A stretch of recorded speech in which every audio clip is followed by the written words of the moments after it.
Welcome to A Seat at the Table. I'm Tammy Smith, your host, and this is episode 8.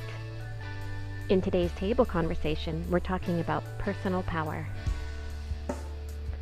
A seat at the table means you are acknowledging that what you do and what you have to share matters to you, and it's saying that you are dedicated to doing that which is within your power to do.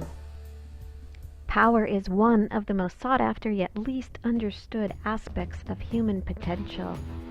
Chinese sage Lao Tzu said that the greatest obstacle to happiness is that people experience themselves as powerless, giving rise to the enemy of power, fear. In episode 6, Unfinished Business, we talked about these inner forces that live inside. It's our entelechy. It's what's drawing us towards our potential and true power. But anything that we have failed to deal with, any difficulties that we have avoided earlier in life, doesn't go away, but rather goes underground where it gains power. And it usually shows up in our life as a catastrophic event or divine dissatisfaction. It's the feeling of being trapped or stuck, not sure how to move forward. Sometimes it's a feeling of being unsupported, unappreciated, or undervalued. Putting everyone else's needs before your own, smiling and pretending to be happy, but inside you feel like you're withering on the vine. When it comes to personal power, there are two sides of the conflict. Your inner forces urge you to grow and to meet challenges, while your saboteur wants you to stay safe. For example, a person wants a promotion but feels that fear of being embarrassed. They actually dread experiencing the feelings such as the fear of rejection or the anxiety of asking, and so then they don't ask. And of course, someone less qualified but more audacious gets the promotion, and our timid friend is left with shame and resentment. Your saboteur is the central paradox of your life. Like a blind spot, it's easier to see in someone else. We all know someone or have heard stories of someone who craves friendship, but when the possibility presents itself, they often push it away. We shy away from personal power mainly out of fear that we will be rejected if we step out of the box we've been molded to live in. Dreams are compromised not because you fear you will fail, but because to succeed in achieving these true desires, you have to rebel against the whole of society and its expectations of you. There's a misunderstanding of personal power, and it shows up in ambitions, often with a confusion of a kind of badass power with inner power. The Webster Dictionary of badass is one that's a tough, uncompromising, or intimidating person. This kind of cultural obsession with being a badass, though, can be attributed more to the definition in the Urban Dictionary, which is basically that this is someone who stays true to themselves always. This means being themselves for themselves, not being fake to impress others. So, when we use these terms, we're really talking about a yearning to be able to stand up to anything that threatens freedoms, ours or others. The mistake is thinking that this kind of personal power comes from just deciding that you're no longer going to give a shit what other people think. It might look like a devil-may-care attitude is what gives someone the bravery to put themselves out there. But this is just one side, and it's so limited. It's the misunderstanding that makes us think power is always some sort of masculine energy, and women are just as susceptible to resorting to like a bravado and desire for dominance, for social dominance, as men are.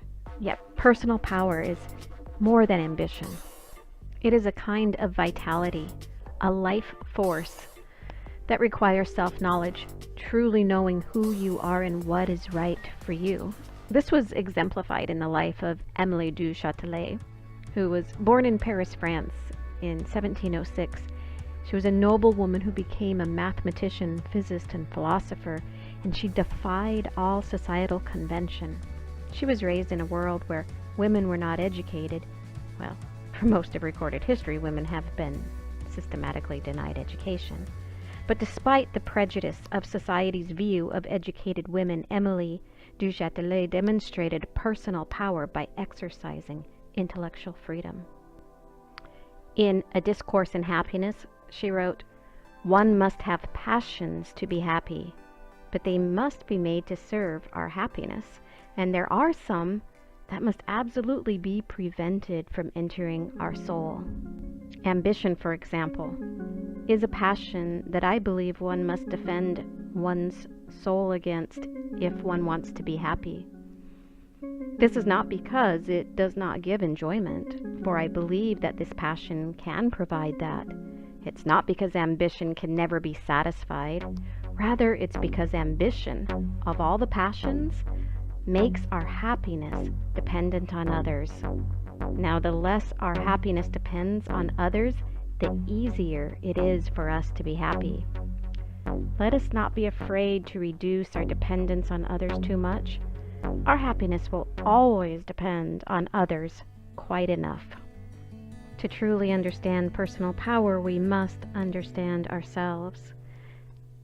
The poet Rilke, in The Beholder, says, "I can tell by the way the trees beat after so many dull days on my worried window panes that a storm is coming, and I hear the far-off fields say things I can't bear without a friend.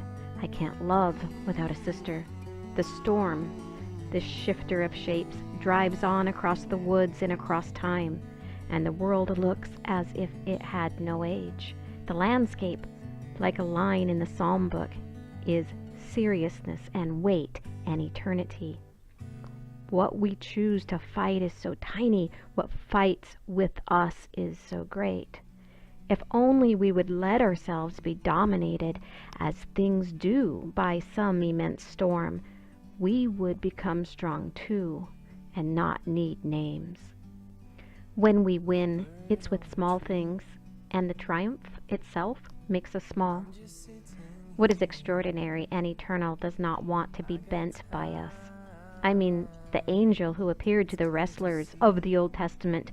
When the wrestler's sinews grew long like metal strings, he felt them under his fingers like chords of deep music. Whoever was beaten by the angel, who often simply declined the fight, went away proud and strengthened and great from that harsh hand that kneaded him as if to change his shape. Winning does not tempt that man.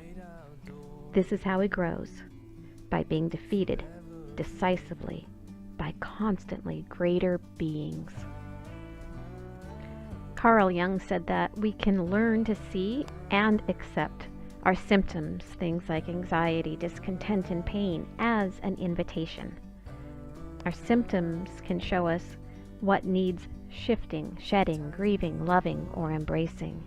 And if we will see symptoms as invitations, we may discover that the harsh hand, as Rilke said, can be life's quirky and unconventional way of getting our attention.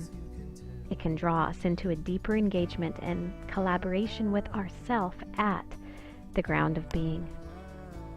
Personal power is about bringing attention to the central paradox of your life, as Kierkegaard did when he said, "What I really need is to get clear about what I must do, not what I must know, except insofar as knowledge must precede every act. What matters is to find a purpose, to see what it really is that God wills that I shall do. The crucial thing is to find a truth which is truth for me, to find the idea for which I am willing to live and die. I certainly do not deny that I still accept an imperative of knowledge and that through it men may be influenced.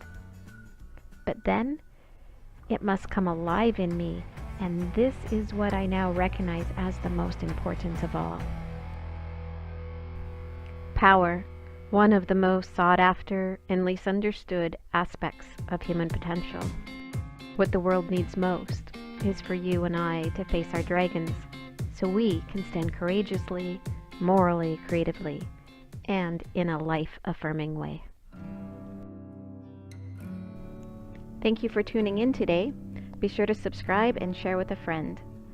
And remember, your seat at the table is your go-to channel when you need a boost of confidence, a bit of inspiration, and ancient wisdom to heal your dragons, so you can move forward, take action, speak up, and claim your rightful place and incredible worth. Welcome to the table.